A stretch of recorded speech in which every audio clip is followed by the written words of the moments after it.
Hey, are you coming up because of the Jainism stuff? Uh, to try to explain soul to you in the Buddhist perspective to see if you could get something Okay, out of it. but do okay. I know you know more, but do you know anything about? I know that Jainists think that persons have always existed, but do they consider persons souls or no? Do you know?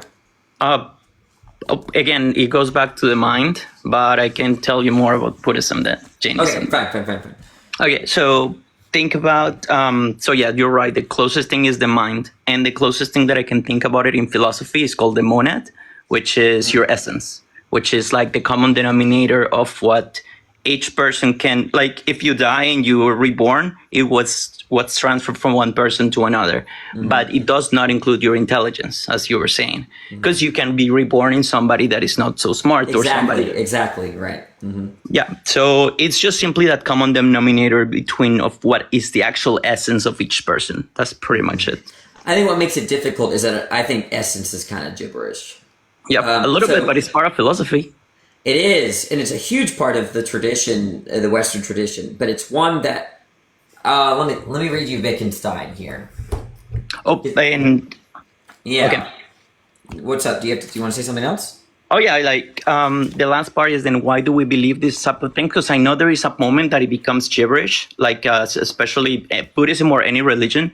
But in Buddhism, we have this understanding that we believe certain things, for example, without specific evidence, because what we're doing is just training our mind. So, for example, when we believe in reincarnation, we do it with the concept of if I believe that I have been reborn unlimited times in everything and in everyone, then you start believing that every time you see somebody that is a stranger, you're seeing the eyes of somebody that was your mother at one point. So that way you feel this connection, this special thing. So we believe things for a reason to train our mind for positive things, you know? So, and knowing that it might not be true, but at the same time, if you believe it, then you're making that change internally.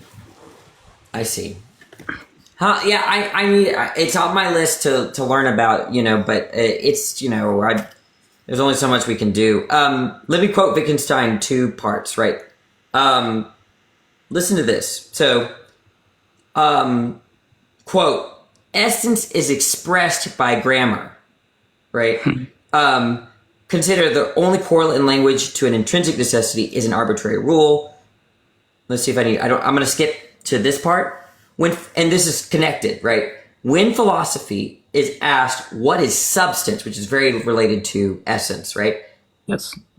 So remember, this is Wittgenstein. He says, when philosophy is asked what is a substance, what is substance? The request is for a rule, a universal rule, which holds for the term substance. Oh, okay, yeah. You see, that's basically my position. I nominalize essences and substances.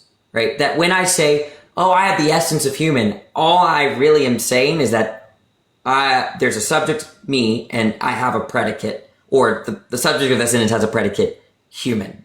And I don't think I have an essence that's like either that that's in me that makes me human or something like that. It's basically... But it's not what makes you human, it's what makes you you. For example, there is this show that I'm watching on Apple Plus where they go into quantum, they go into a quantum field and you have different copies of you and everybody's a little bit different, but they all have a common denominator that makes them them. That's right. But the point is that an essence is a thing that makes something what it is or who it is, right? Whatever. Yeah.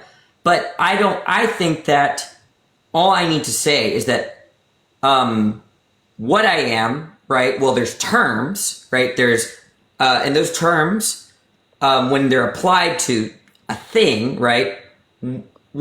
There's nothing other than the term and the thing, that is making it such that it's true that that term picks out that thing. What makes it true that it's picking out that thing is the meaning of the terms and seeing whether those descriptions match those features. And there's not like this third thing that's making it the thing that it is. You just described emptiness in Buddhism, by the way. Oh, literally. Okay. Interesting.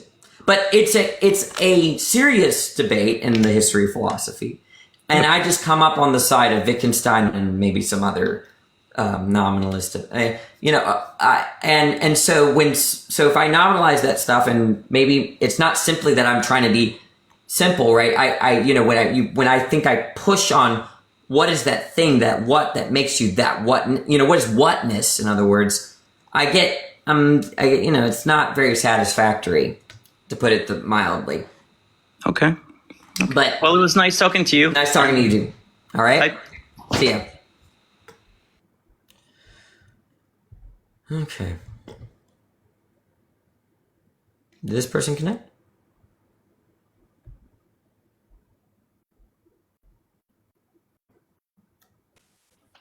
What's up, George? What are you talking about? Hello, how you doing, man? So essentially, you believe in like you just believe in atheism, like you believe in nothing. Atheism is not the belief in nothing. What is it the belief of? The belief that there is no God. Okay, so if I prove to you that my God is actually a logical God in your paradigm, would you consider it? Because, all right, so check me out. So I believe that God is a spirit, right? And being that he is a spirit, right? He created us with also spirits What's the inside of a spirit? body. What's the A, spirit? a spirit is an immaterial essence, distinct from the body. Chat. So Look what's happening to me. Okay. So a spirit is an immaterial essence, right? yeah, it's immaterial. And what is an essence? Well, as the dictionary says, what the thing is. What the thing is. Yeah. So I'm human, okay? So when I say Danny is human, is that different than saying Danny has the essence of human? No. Once again, your humanity is material. Your essence is material. You're a material human. You're not a Okay, so these are spiritual not the same statements. Danny is human and Danny has the essence of human are not the same statements. It's still, you just said human two times. You didn't specify like what type of human you are. So they're different sentences. No, it's the same set. What you just said is the same Okay, sentence. but if it's the same sentence, then I can just eliminate essence. I don't need essences because the statement Danny is human doesn't commit me to the existence of an essence. Okay, but what part of you makes you a human?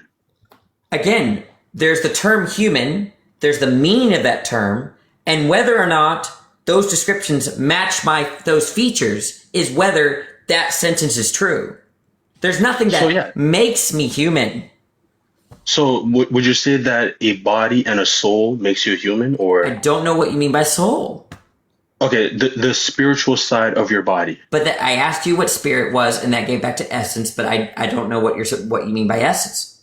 Okay, fine. Okay, let me first define you what spirit is. Emily, are you watching this? All right, go ahead. Okay, let me define you spirit. All right, because I only go by the dictionary. I'm not a philosopher. Like. Okay, I'll try to be patient. Sometimes I misbehave, so. It says the non-physical part of a person, which is the seat of emotion and character, the soul. What is meant by seed? Seat. Seat is.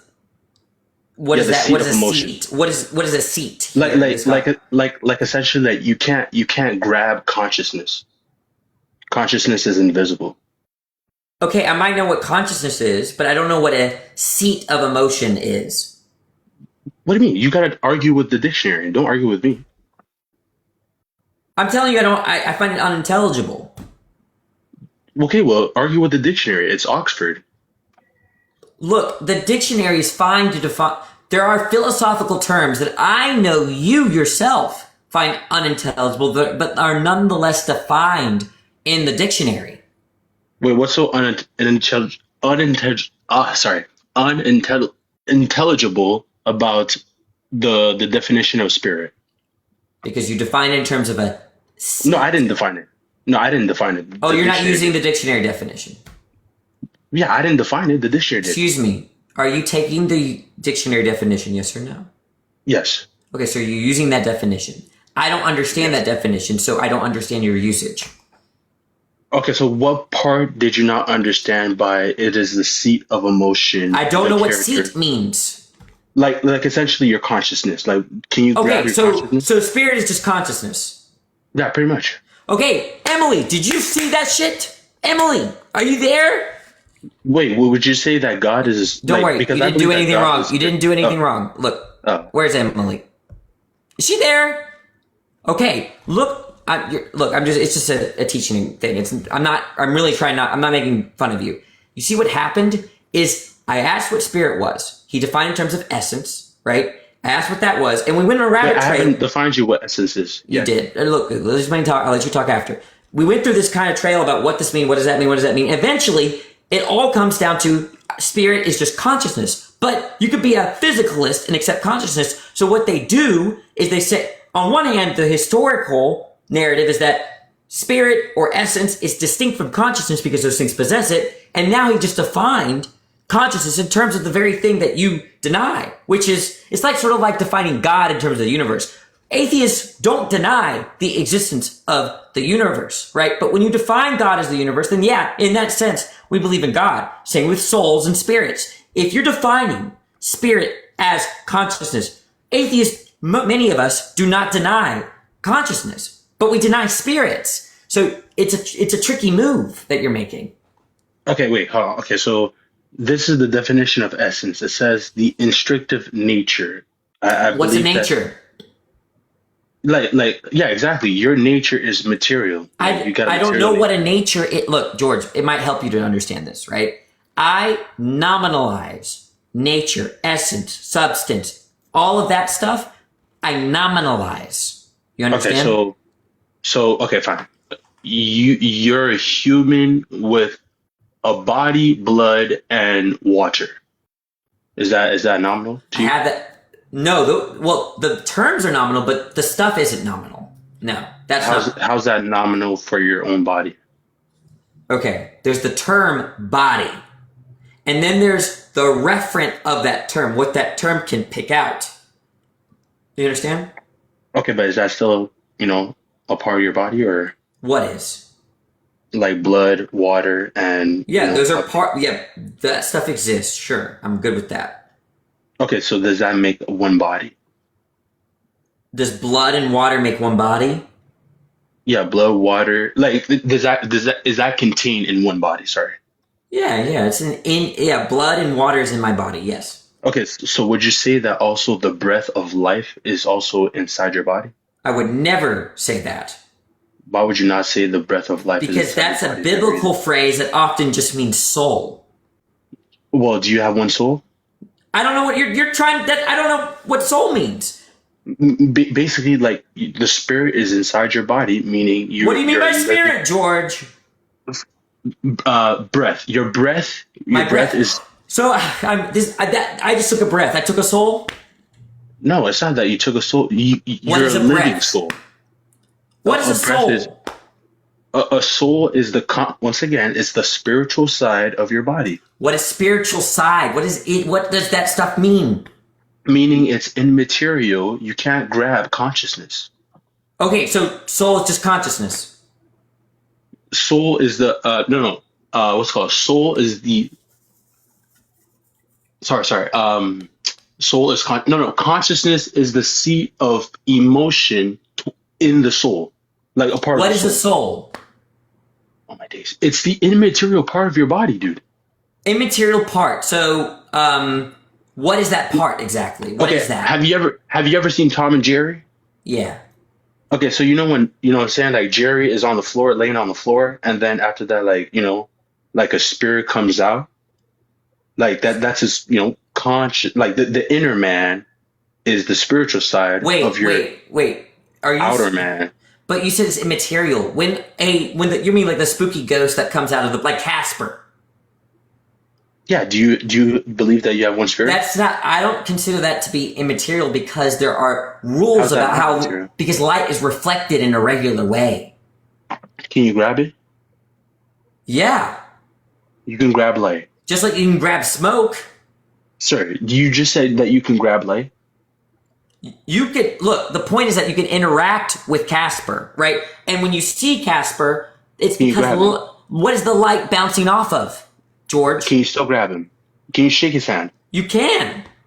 You can shake Casper the Ghost's hand. Yes. You sound so illogical right now. No. Okay. Okay, Wait, so and wait, by the way, Casper the Ghost. George, do you think you can grab anything that's like? Do you think they're physical things that you can't grab? What do you mean? I can grab all things that's physical. Can you grab smoke? That's not physical. Smoke is not physical. You can grab smoke. Excuse me, is smoke physical? No, it's not physical. What are you talking about? What, you think you can grab smoke? What, you think you bounce around with smoke? What are you talking about? You sound illogical, dude. You just said that you can bounce around a cloud. You know, as a matter of fact, we can go to NASA, grab a cloud, and start bouncing around with it. What are you talking about? So what you mean by immaterial is that it doesn't have definite shape. It doesn't have physical, definite shape. Can you grab water? Well, obviously you can grab water. But you can't. Can you? Okay, can you grab water vapor? No, you cannot. So it's immaterial. Yeah, it's still immaterial. What do you mean by immaterial? That once again, it's not, physical. Like, what are you talking about? You don't think water vapor is physical? I thank the Lord. Is it? Is it? So No, I dare you to say. I dare you to tell me it's physical. You dare me to say that water vapor? You dare me to say that water vapor is physical? I dare you. I'll say it. Water vapor is physical. What now? What in the world? So wait, once again, you can bounce around with water. What are you talking about? I'm so thrown off right now. Look, it sounds like what you mean by physical is like a solid. Yeah, like a solid. Yeah. Are you in high school? Nah. I'm out of high school. Okay. Did you ever take physics? Nah, not really. Not my profession. What about physical science? Not my profession. Wait, what did you take? What science did you take in ninth grade? Fine, I cheated. That's all that matters. Okay, fine. I don't care. I don't care if you cheated. I'm asking what class did you take in ninth grade? Bro, it doesn't matter. Okay, what does that have to do with anything? I'm going to show you. Did you take a class called physical science? Okay, yes, I did. Okay. Did y'all learn about states of matter in that class? I don't remember. I'm not a science person. Solid, liquid, gas. You never learned about that? You can't grab. Once again, water is not solid, dude. You can freeze it and then I'm not saying that it's solid, right? Have you ever heard the 3 states of matter? Ever heard of that? No. Okay, can you please enlighten me? Okay. There's someone that this is above my pay grade. So George, what you mean by immaterial is solid, essentially. Sorry, material is solid. Immaterial is not solid. That's what you mean. What I mean is, to be even more precise, you can't grab air. All right, air is not solid. Right? Yeah, but so if it's grabbable, it's physical. If it's not grabbable, it's immaterial, right? Well, yeah. Okay, I guess. Okay, is the sun physical? No, well, yeah. It's physical. Can you grab the sun, George? Well, obviously I can't. But what are you talking about? Can I grab the sun? Can I even get close to the sun? So it's immaterial. What do you mean? It's immaterial? No, it's material. I just can't grab it or even get close to it. What makes something material again? That you can grab it. You said that. Well, once again, yeah. Do you think that you can grab the earthly thing that's George, burning up? you just contradicted yourself, man. Listen How? to me. Let me show you. You said that a physical thing is a thing that you can grab, right? Yeah. Okay. Okay. Can you grab the sun? No, I can't. I can't even get close to it. Right. So you can't grab the sun. Is the sun physical? Yes, it's still physical. What are you talking about? It's just a flat out contradiction. Wait, hold on. Is it a burning ball? Yeah. Is the sun a burning ball? Yeah. Okay, so you're telling me that's not physical? No, I think it's physical. Okay, then I'm very confused. Then where are we going with this? But you're committed to thinking that it's not physical because you have a principle that if it's physical, it's grabbable. Am I way off board or? Yeah. Look, what do you want to look at the dictionary and see what it says? Okay, okay, fine, fine. What would you put the category of air? Just what's your category of air? Can you touch it or can you not? I can touch air. You can touch air. How can you grab air, dude? Is it grab or touch? Which one did you say? How can you even touch it? Dude, what Well, are you talking even about? then, it seems like when people, like little children, when they get the fog machine, they like grab the air. They're like moving it with their hand. I mean, does that not count? You think that you can bounce the you think you can bounce you think this is the airbender? Like, do you think you're Avatar or something? Like, I'm very confused. I Like cannot. what? I cannot believe I'm the one that's being laughed at right now. Yo, are you Avatar? So, what do you mean by touch? Dude, you can't grab air, dude. What are you talking about? Okay, George, can you touch air? Fam, you can't touch air. It's everywhere. You can't touch air. What does touching mean? Like like solidly with your physical hand touch air. It's everywhere, dude. Okay, so suppose at my university, there were these gas vents, okay, and they blew up hot water vapor steam, okay. Now, I put my hand over it, right, and I touched the steam, and it burned my fingers. Does that make sense to Can you you? grab it? Okay, well, can you grab it? Wait, let's start with. We'll go to grabbing in a second. Would you say that I Fine, it touched? touched you. Okay. Yes, that one I cannot deny it touched you, So, but but you let's go cannot back. grab it. Okay, so let's say I can't grab it. What now? You're not the avatar, so you know what I'm saying? Like, once again, like, you're in reality. Can't The do reality that. of the thing is that you cannot grab air and make it seem as if it turns into a ball, and then you can sit on it, and then, I don't know, poof, Okay.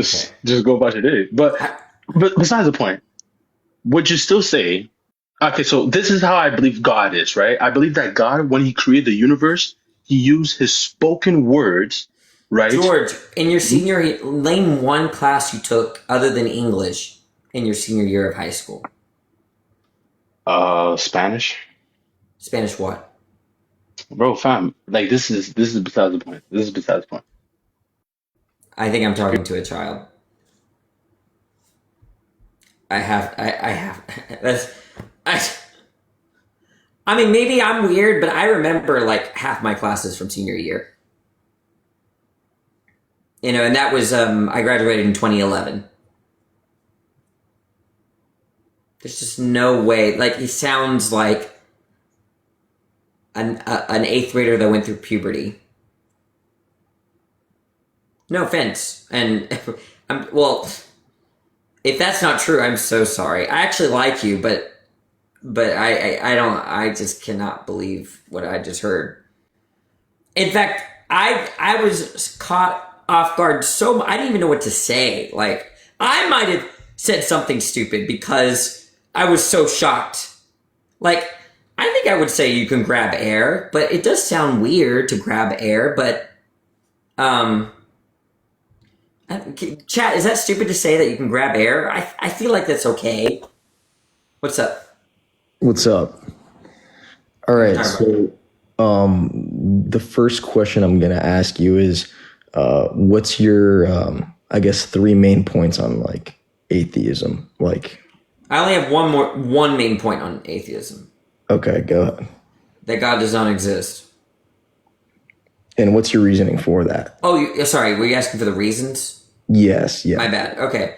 Well, there are a lot of reasons, but atheism in the most broadest sense, it has to do with my priors about mind. Minds depend on nature. It's not like nature depends on minds. God is a mind where nature depends on it, so it's unlikely that that kind of mind exists. okay, But I think, have we talked before, Eric? huh? Have we talked before? No, Okay, because you said usually I give three reasons for why I'm not a Christian. okay, Okay, and those are different. yes, correct, because atheism, regardless of your reasoning behind it, you just don't believe in any god, so like no religion at all.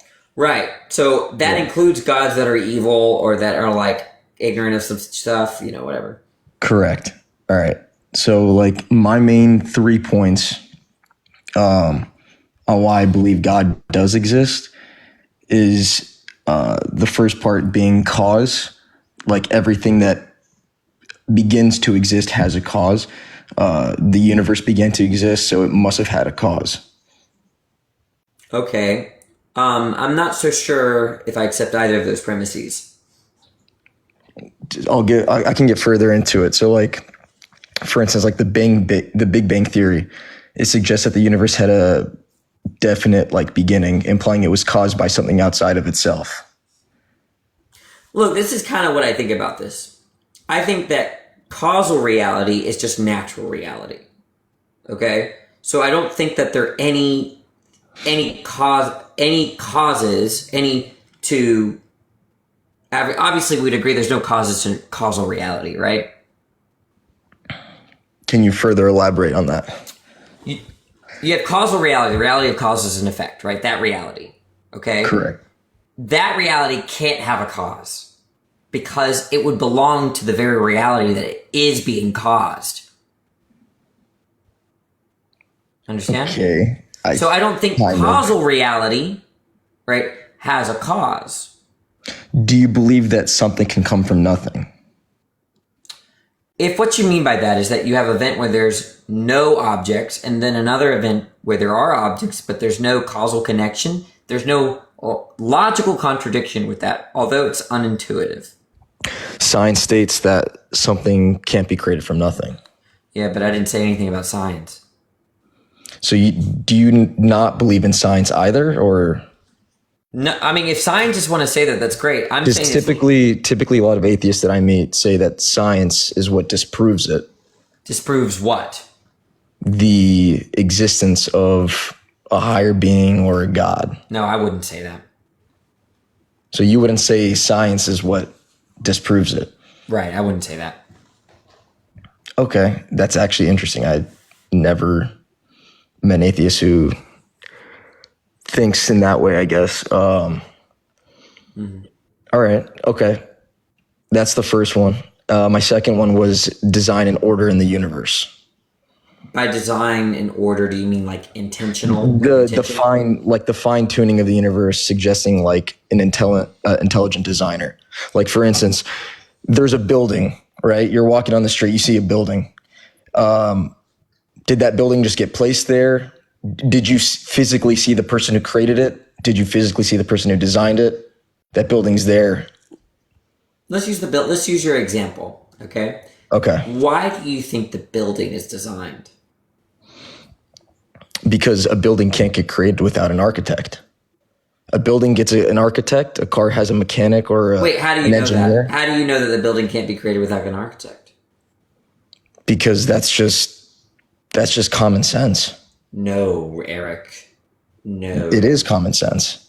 It's not because of common sense. When you look at a building, do you think that so from your logic, that building was just created and designed on its own? Like it just proved that? When I look at a building, I do think, I agree with you. It's very likely to be designed. It would be weird to say that it's possible that it just popped into being or whatever, right? Uncaused or unexplained or by natural causes, unintentional causal forces.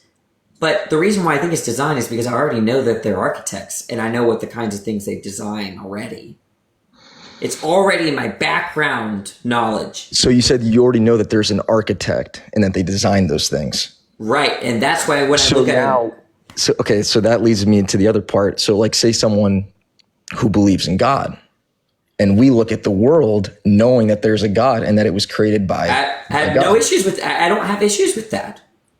It's the same logic. I'm just saying. Right, but that's not convincing to an atheist. If you already believe in God, then that's going to influence the way that you perceive and interpret the world, perhaps. Okay? But you're talking to an atheist who doesn't have that in the background, so you can't just say that I should perceive the world of design and order the way you do because I don't have that theory in the background. Okay. Make sense? Yes. When Christians tell me that they think that life has been created by God or life looks like it was the hand of God, that's compatible with them thinking that I shouldn't believe it. They're just saying, hey, look, given my commitments as a Christian in the Bible, I think that our brains were designed by God. That's not telling me that I should believe the same thing necessarily. Correct, but it's also not telling you not to believe the same thing. Well, you're giving the argument, aren't you? Correct. So to dive deeper into the whole design and order, so the anthropic principle, I'm not sure if you're familiar with that, states that the physical constant of the universe, right, it's precisely set to allow life, if that makes sense. So like now I'm not super into, I don't know the exact numbers in science, but like, for instance, I know the data. So yeah, if just gravity, fine-tuning, right? if gravity was off by just the slightest, like we would cease to exist. Like even a slight change in the entire world would make life completely impossible. By the way, I just looked at, when you said that didn't sound correct, the anthropic principle. So I just brought it up because I haven't talked to anyone that really brings this up often. But it's also known as the observation selection effect, is the proposition that the range of possible observations that could be made about the universe limited by the fact that observation is only possible in the type of universe that's capable of observers in the first place. That's the anthropic principle. So it's a little bit different than, because you could run fine-tuning. Yeah, I can't like say it off the top of my head. That's just... Okay, you want to just talk about, what you want to talk about is that we're in a life-permitting universe, and it seems very unlikely that would be in a life-permitting universe given physical facts like or constants or laws or whatever. Correct. Especially given naturalism or atheism, right? Can you but elaborate? No, that's what you think, right? That you wouldn't expect on atheism or a non-design world, okay, that there would be life-permitting conditions. Correct. Right. And you want to say that it's more probable that there's a designer that where it wouldn't be surprising to find life-permitting conditions. Correct. Like, and like this can be seen in just like biological life, like the human eye and like DNA, like they do resemble coded information when you look at those. And typically stuff like that originates from an intelligent source. That sounds more like a Paley style argument. So you got anthropic principle stuff going on here, then you got the kind of standard fine tuning stuff, and then you got Paley. So you're kind of like, I don't know which one to grab. That all falls under design and order. Right, but you can reject one of two of those and accept one, or you can reject all of them or accept all of them. The point is that they're different arguments with different objections. Because the way that I object to fine tune is not the way that I object to Paley's arguments or Paley style arguments. Okay. So I don't know which one you would rather talk about, but it's your choice. No, I was just going to go through like my points and then just hear your take on them. Well, let's start with the easiest, Paley. You appealed to code, right? Correct. Well, for the eye, do you think tree rings are code for time? Like the rings on a tree explaining how old the tree is? Is that is that a code? I mean, depending on how you view it, it could be, I guess. Okay, so if you didn't know anything about the eye, well, which is ironic because you'd be using them or whatever, and you looked at tree rings, you would think God exists? Well, I never said that. Well, you appealed to a code-like property to eyes to show that it's likely that God explains them or designed them, right? Well, if you think of, okay, so what I meant when I said the whole code part, it's not simply looking at a tree and be like, oh, God exists because there's a tree in front of me, or like there's rings on a tree. Because like when you take it down to just simply stating that because there's rings on a tree, there's a God, there's so much more. You can't just simply say God exists because of one single. Why not? Because on your view, God designed everything, right? Correct. So he designed the piece of dust that I'm looking at on my desk. The piece of dust on your desk? Every single subatomic particle quark has been designed, right? Yes. Right. So everything. But there's things that are made by humans that are not made by God. Okay. So that's fine, but the point, we're looking at nature, right? And you want to appeal to nature. You want to appeal to, in other words, non-human stuff to show nature itself. If you were to look at it, yes, could prove the existence of God. Right. So when I look at a rock, I should think God. No. Wait, it's been designed, Eric. Yes, it's been designed, but that alone doesn't prove God's existence. No, does it raise the probability or lower the probability, or doesn't change the probability? I would say it raises the probability. Why does why is the rock raise the probability of God existing? Because, I mean, I don't think like this on a daily basis, but I don't look at a rock and I'm like, oh, that raises the probability of there being a God. But when you look at nature in itself, even scientists can say, like, yeah, they can explain how nature works and all that stuff, but they don't explain its starting point. Right, like a lot of we're shifting. Let's just stick with the design stuff. Okay, it doesn't explain like the origin behind it.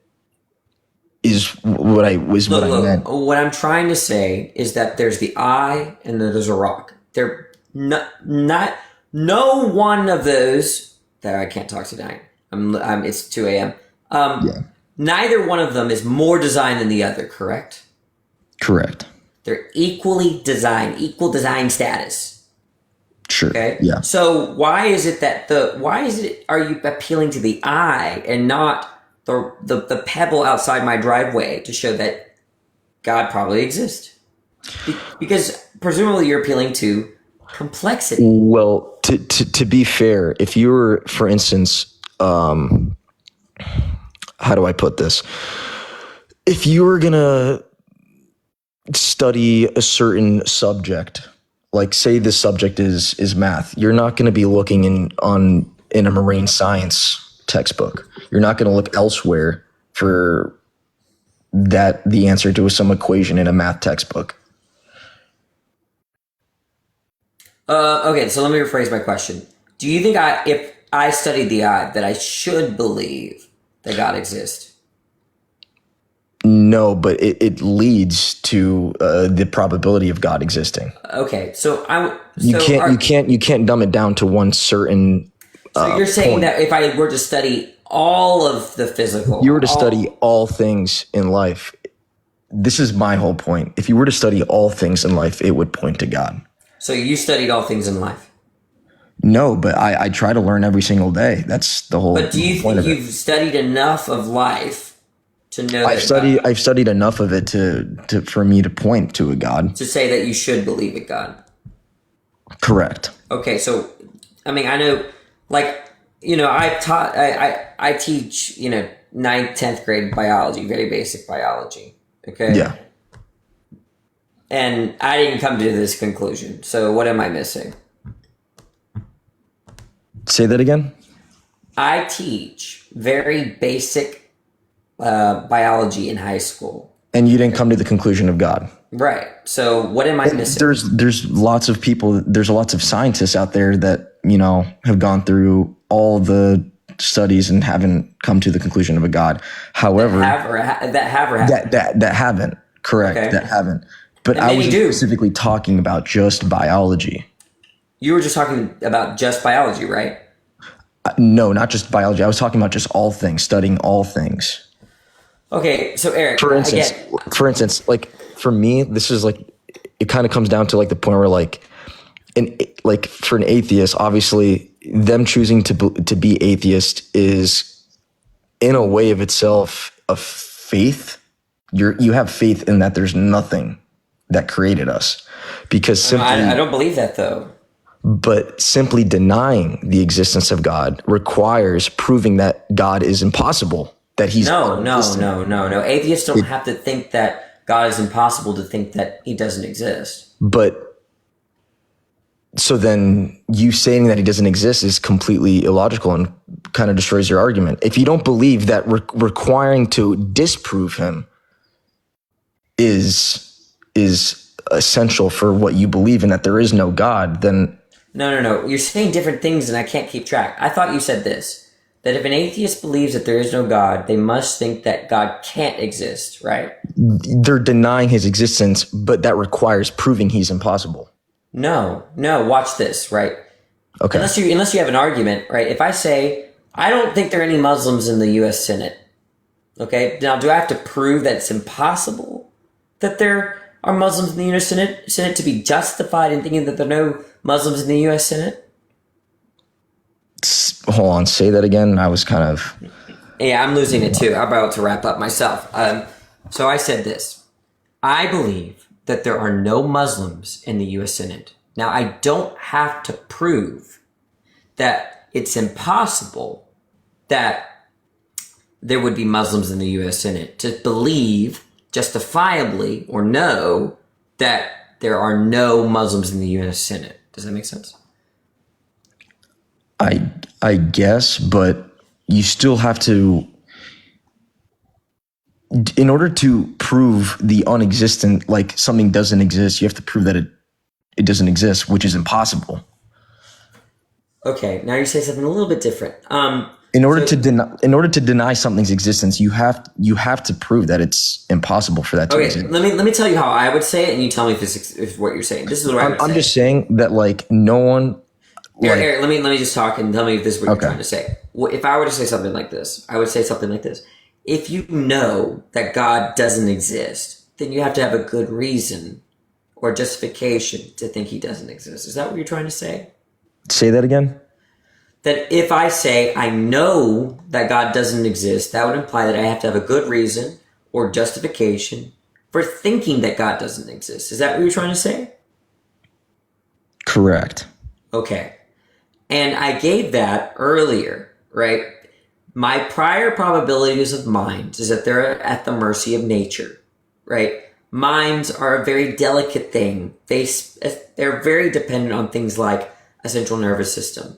The God hypothesis posits a mind that not only created all of nature and its contents, but sustains it and can control it and has complete power over it, or at least a lot of power over it. And that to me violates my priors about the delicateness of minds. I bet minds are delicious, but that I said that earlier. And that's why I deny that God exists in the broadest sense. Okay.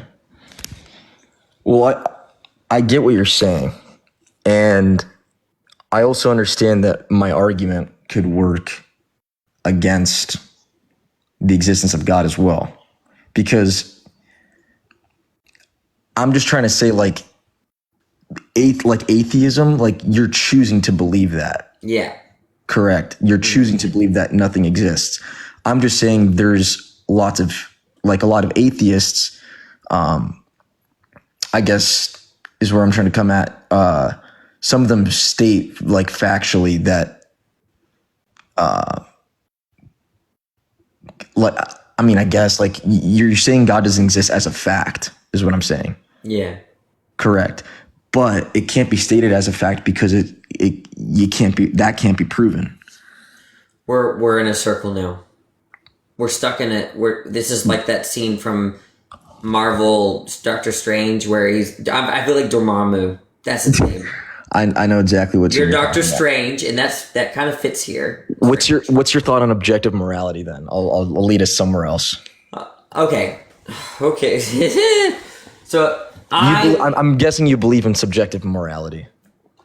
Sure. I don't think I think claims about objective morality are either really trivial, kind of vacuous, like they don't mean anything, or they're unintelligible, or they don't make any sense to me, right? Like, to me, morality, if that kind of thing exists, has got to be something that we care about in principle, right? But if you define morality as the kind of thing that we can be indifferent toward, what are we doing? What are we talking about? Correct. Oh, I didn't expect that. Yeah. Because what I said is basically a form of anti-realism. But it's not. So the thing is, so me personally, I believe in objective morality. Okay. Okay. By objective morality, you just mean God morality?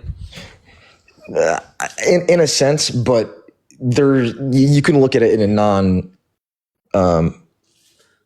What does objective non-religious mean? standpoint. What does but objective mean?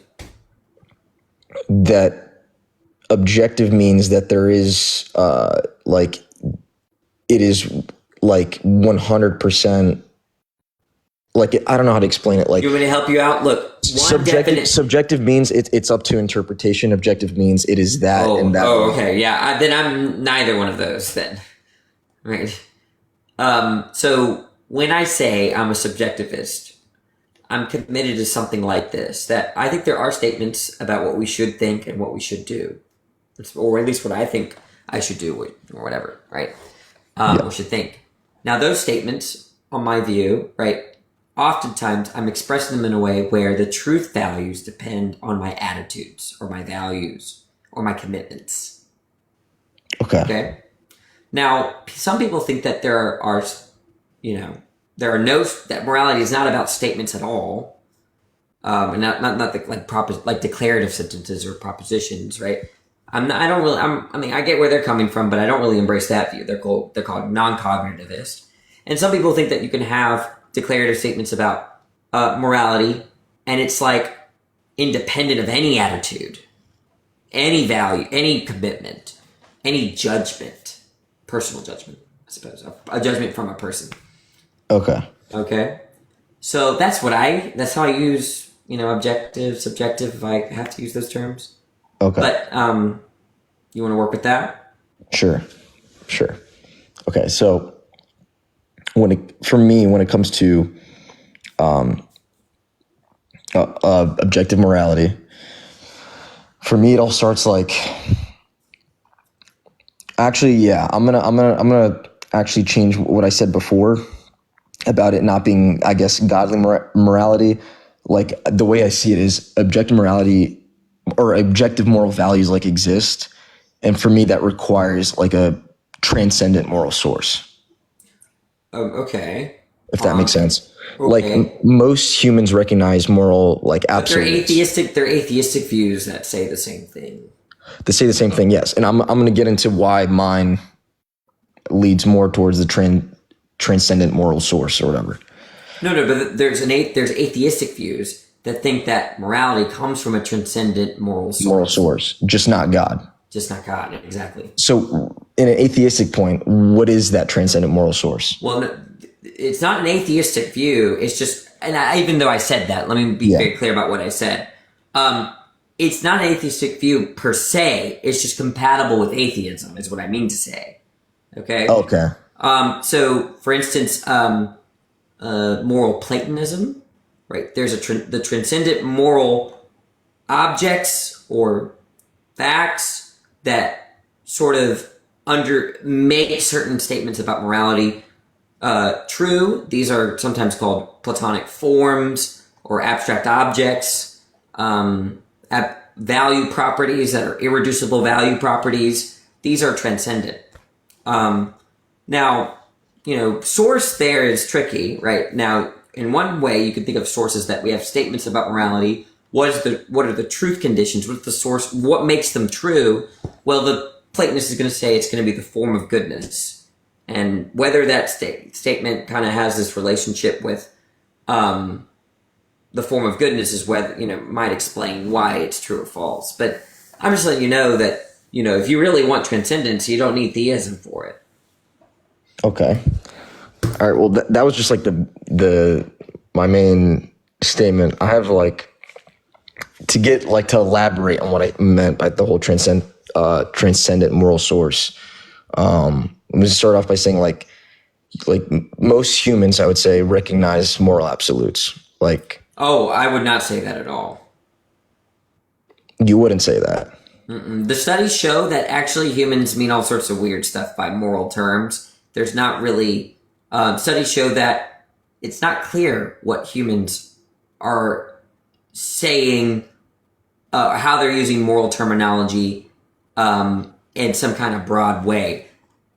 There are many humans that are going to say, yeah, they're absolute morality, right? But it's not clear what most people are doing with moral language at all. That's at least what from what the studies show.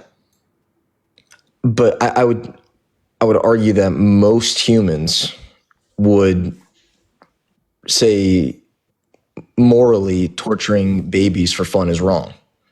I would agree that or genocide. I would agree that if you go to a random person and say, do you think torturing or genocide is wrong? They're going to say it's wrong, but that doesn't commit them to absolutism. Because absolutism that could be they could reject absolutism. They might say something like, well, in extreme circumstances, if you have so you're saying that if you were to ask a random person, torturing babies for fun is right, and they say yes, it is right, you're gonna look at them and say that they are morally absolute and that that's right of them to do that or to think that way? No, I would think that it was wrong. Okay, so that's my point. So majority of the people would say, that's why I said most humans would recognize moral absolutes. It's torturing and genocide is wrong.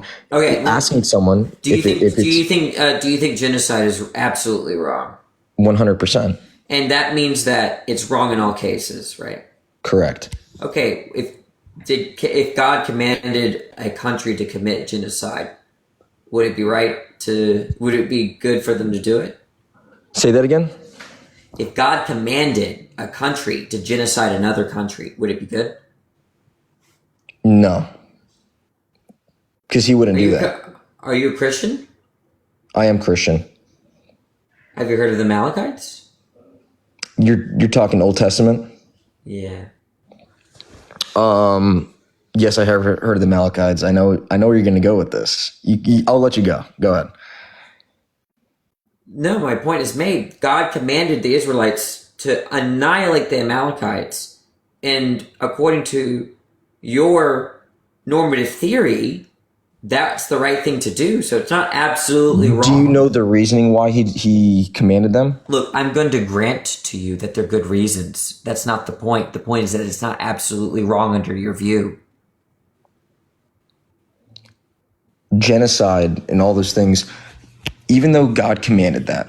Eric, in other words, you can't say something's absolutely wrong and then say there are a lot of exceptions. And then, if there are exceptions, it's not an exception. Wait, were the Israelites doing something wrong when they were obeying God? No, but that was Old Testament. God wasn't. Do you know what absolute means? Yes, I know what absolute means. It means in all cases at all times. So you saying that it was 4,000 years ago isn't going to help. The thing is, you would have to read that entire scripture in order to fully understand it. Eric, there's a separate discussion about whether that makes God evil. I'm not going there right now. I'm going to say, for sake of argument, that it was fine for God to command that. He had his good reasons. That's not the point. The point is that this is a counterexample to the claim that genocide is absolutely wrong for your view. Well, I guess in that specific example of him telling them to kill that, I would say you make a valid reasoning point. Let's try another one. What about, do you think lying is absolutely wrong? Lying? Mm-hmm. Yes, but people are still going to do it. Okay, but I believe Joshua, and I could be corrected. I mean, it's a sin, so. Do you know the story of Rahab? Yes. Okay, she was rewarded for lying to the Canaanites. God rewarded her for her lies. So okay. Did she do something wrong? We can read the verses if you want. In a sinning matter, I would say she did something wrong. But why would God reward sin? Well, to be completely fair, everyone is a sinner, and That was the whole point of Jesus forgiving us in the first place. Look, the point We all sin, look, yet do you again, I forgot how you answered. Do you know the story of Rahab? pretty sure I do. Okay, so remember when the Israelites hadn't moved into Canaan? They were scoping the land, right? Remember they sent 12 spies, I think, and I think God killed like 10 of them for some reason, But anyways, I think on a separate part of the story, they sent spies into Canaan, right? And the Canaanites found out and were looking for the Israelite spies. Okay, and Rahab hid them. Okay, To protect them, correct. protect them, and then told them that she didn't know where they were. Sorry, that she didn't know where they were. I said that right. Okay, that was a flat out lie. She lied because she trusted what God's plan Did was. she sin there? She did sin, but she sinned because of her faith in God. She broke God's commands because she loves God. For her faith in God. Okay, let's try I thought that would be easier, but let's just do the Nazi case, okay? You know the Nazi case? She put, I don't know how to explain this, but she put her future in God's hands, knowing she was. I'm changing it because I thought that would be convincing. Okay, but what about, do you know Corrie ten Boom? Quarantine Boom? No, I do not. She was a Christian, okay? During, I believe it was Nazi-occupied Netherlands or somewhere. I have to look, right? Nazi-occupied territory. I forgot where. And she and her family were Christians, and they hid Jews literally in the walls. Okay? They saved a lot. But they lied and they committed fraud and broke the law. Lied to the Nazis to keep as many Jews safe. Now, eventually they were caught, and most of them died. Corrie actually lived. Her sister died, and most of her other family died because they were caught. Okay? Okay. So now when they lied to the SS police, right, the Schmazis, right, about hiding their Jews, did they sin? By lying? Yeah. Yes, they did sin. Okay, well that's pretty consistent. So now here's the point. Now, in the Bible, there's classifications of certain sins, correct? Not every sin carries the same amount of weight. But Eric, what should she have done is what I'm asking. She did morally what God would want. Look, I'm just asking you. When they knock, hey, Corrie, do you have any Jews in the walls? She should have lied. She should have lied. Correct. So she should have sinned. Lie or sin, okay? Lie or sin, whatever you want to call it. No. You said lie or sin. She should have lied, correct. Okay, is lying a sin? Correct. Should she have sinned? Honestly, yes. Okay. And God would have forgiven her for it. I'm too tired for this. And he probably wanted her to do that. If God is not against, because she's trusting. She's a Christian woman. It's wrong. All right. Listen. How is it sin if that's what God wants her to do? Because sometimes we have to do things regardless of whatever, if God wants us to do those things. Okay, let's do it this way. You're essentially a divine command theorist, right? You think that moral obligations comes from the commands of God, correct? More or less. You're about to say if God were to tell me. I'm not going to do that. Okay. Okay, so more or less, you're right. Right? That more or less your obligations come from God's commands, right? Correct. Okay, now Corrie ten Boom, right, took that seriously, took the command, love others as you love yourself. She took it very seriously, right? Correct. To the point where she put down her life. Or at least jeopardize her life.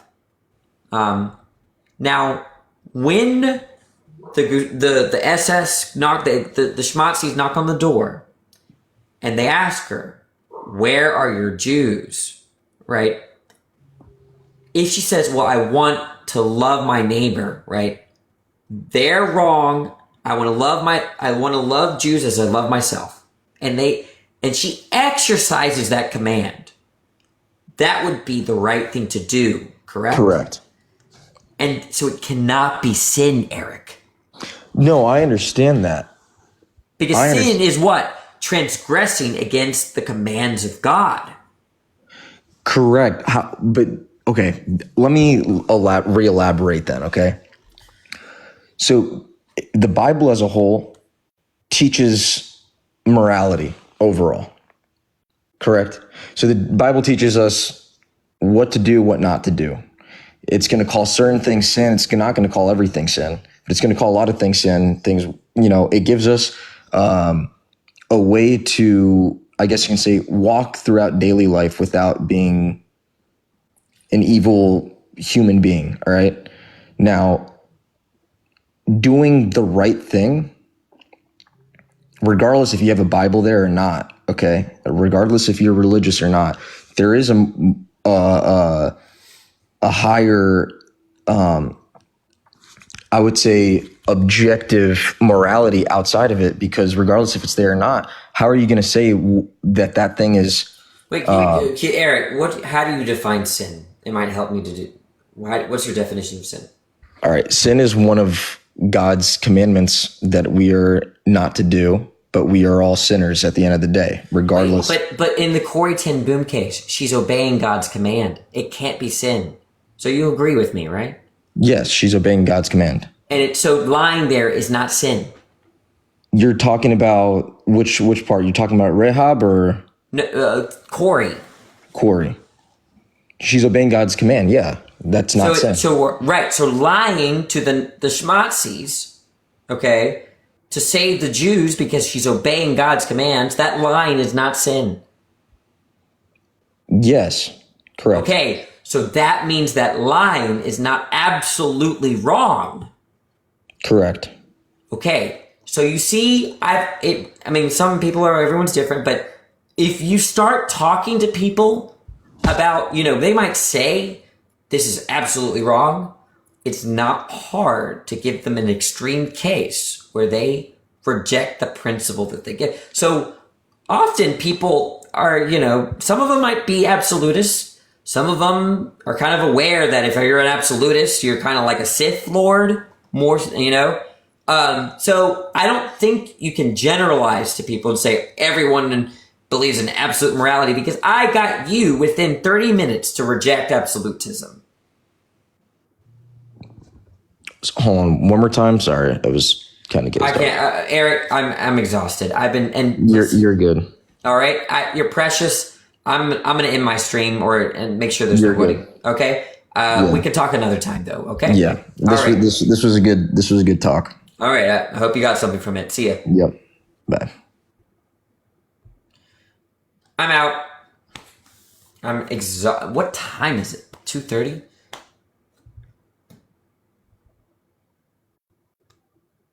I'll talk to chat for a little bit. Yours is quick? Okay. What's up? Hey, thanks for taking me up. And it's a quick one. This is actually from the very first person, Tristan, if you remember him. I don't want to misrepresent what you believe, but so when you say you're atheist... Oh, yeah, I remember. Yeah. When you say you're atheist, is that saying you lack a belief in a God, or you believe that there is no God? The latter. So I believe there are no gods. Okay. And just to confirm, do you take the Oxford definition of belief, which is roughly something like the acceptance that something is true? That's okay. And then for determining whether something's true, would you use the coherence theory, correspondence theory, and pragmatic theory? Well, those are theories of... Well, all of those have their truth versions and their justification versions. There's not one, so I'm assuming you're talking about justification, right? Those yeah, are justification. those are accounts of what justification is itself. They're not accounts about how we come to certain types of propositional knowledge. Okay? So a coherence theory of truth, right, coherence theory of justification, right, might be, that might be compatible with saying that, well, look, I'm justified in this belief via XYZ way, but not ABC way, right? Sure, Like, sure, sure. okay, so, the way that I might be justified in thinking that cells have DNA, right? I can adopt coherence theory and think that that's inductive. And I might have come to that knowledge, right, deductively, right? If someone just, Yeah. I mean, I I don't get where know. you're going. That makes sense to me. Okay, maybe I didn't explain that well, but go ahead. No, that totally makes sense. Okay. Okay, so could you tell me your justification for having the belief that God does not exist? Okay, I said this like 3 times in the stream, right? And I missed but it. very broadly, it's if you want to do, I'm going to give a very simplistic version of what they call the low priors argument. Okay, I'm what you call a source physicalist. Okay, which means that mind comes from physicality and it's dependent on the physical. But the theistic hypothesis reverses that. That it's like the physical depends on the mind, right? And it goes very much against my priors. Now, there's a simplistic understanding of low priors. There's a lot more that goes into it, okay? But this is one reason why I'm just a kind of global atheist, as someone might say. Sure. Can you say that again? Did you say low prior? I haven't heard of that. Low priors, like prior, and then low priors argument. Right now, I gave you a very I would, if I had to teach this to a class, I would never just do what I just did. Okay, I'm just giving you a quick kind of like look it up. This is basically where I'm coming from. Yep, I've got the Google AI. That makes sense to me, and that's kind of my position too. Okay, All right. Well, I know cool. you're trying to get off and go to bed, so I am. Yes. All right. Thanks. Have a good one. Bye. All right, guys. Let me spend some quality time with chat. I'll look at chat. Danny, thanks for coming on, man. Thank you. Danny Grax. They're 2 Dannys. Yeah, thank you, Jess. The Eric guy? I liked Eric. Danny, the World Cup is next year in the USA. Support US men's soccer. I remember I did soccer in 1st grade and I only played 1 game because I refused to put on cleats. And that was my soccer career. I didn't like cleats. I wanted to wear my Ninja Turtle shoes or something.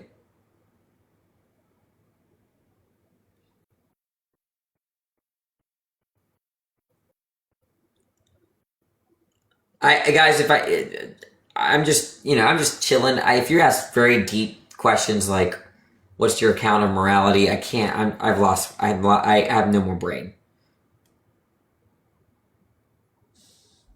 Bora says she sinned, but God rewarded her for her faith, not lying. She did. Look, she rewarded her. If she did not lie, if she told the truth there, she would have not gotten rewarded.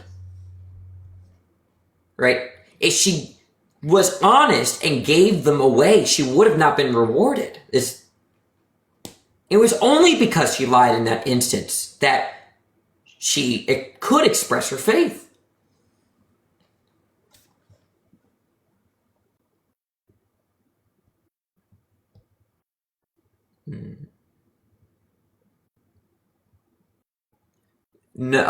No, you're correct. She didn't lie. Okay, Nicole. Let me give you the verses.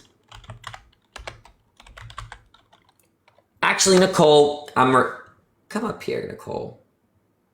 Come up here. Can I invite you? How do I invite people? Nicole, request. Nicole, come up. Where's Nicole? Nicole, are you there?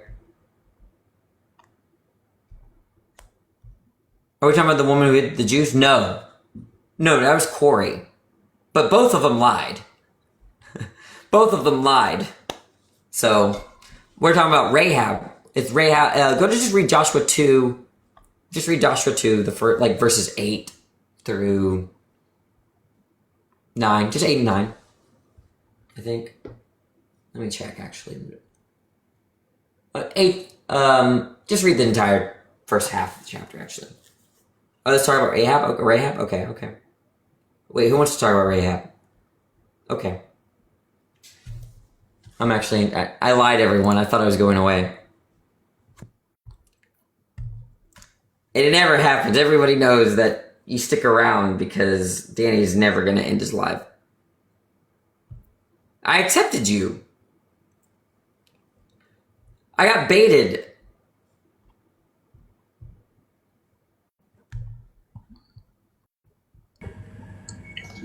What do you disagree with about the Rahab story?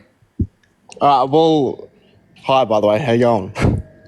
I'm exhausted. I bet. Right, so about the Rahab story. So you're saying she lied, so she sinned, yeah? I don't want to say she sinned.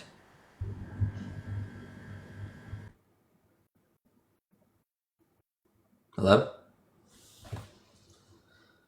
Oh, Seth. Okay. No, I don't want to say she sinned. I'm fine with saying she didn't sin. So she didn't sin. Right. Yeah, I agree that she didn't sin. Oh my God, Seth. So I thought I was gonna get like an 8. Then you just agreed with me.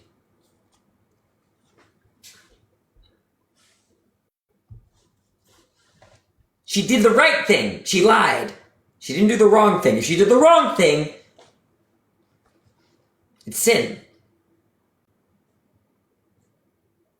Danny loves these debates. I don't know, Emily. My sister's name is Emily. And you actually kind of look like her. At least your profile picture does. What did Ray... Nicole, come up here. Unless you're below the age of 18. Come up here. Come. I don't bite, but I do. Come up here. We're going to read it together, Nicole. Ah, okay. I'll be nice. Don't worry, Nicole. You have your Bible? I don't have my Bible, so you'll have to fill me in. What did Rahab lie about? Yeah, let me read it. Because I was talking about the woman hiding the Jews, so I'm not familiar with this one. The Rahab story, and it's in Joshua. So can I? Are you familiar with the? Okay, so let me read the verses. Okay? Read the verses and like the context because I don't know. Okay, let me start from the beginning. Okay. All right. Then Joshua, son of Nun, secretly sent 2 spies from Shittim. I don't know how to say that. Go look over the land, especially Jericho. So they went and entered the house of a prostitute named Rahab and stayed there. The king of Jericho was told, "Look, some of the Israelite spies have come here tonight to spy out the land." So the king of Jericho sent this message to Rahab: "Bring out the men who came to you and entered your house because they have come to spy out the whole land."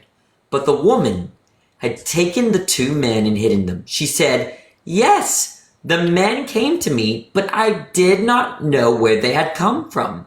At dusk, when it was time to close the gate, they left. I don't know which way they went. Go after them quickly, you may catch up with them." But she had taken them up to the roof and hidden them under the stalks of flax she had laid out on the roof. Okay, so there's 2 men that are hiding away in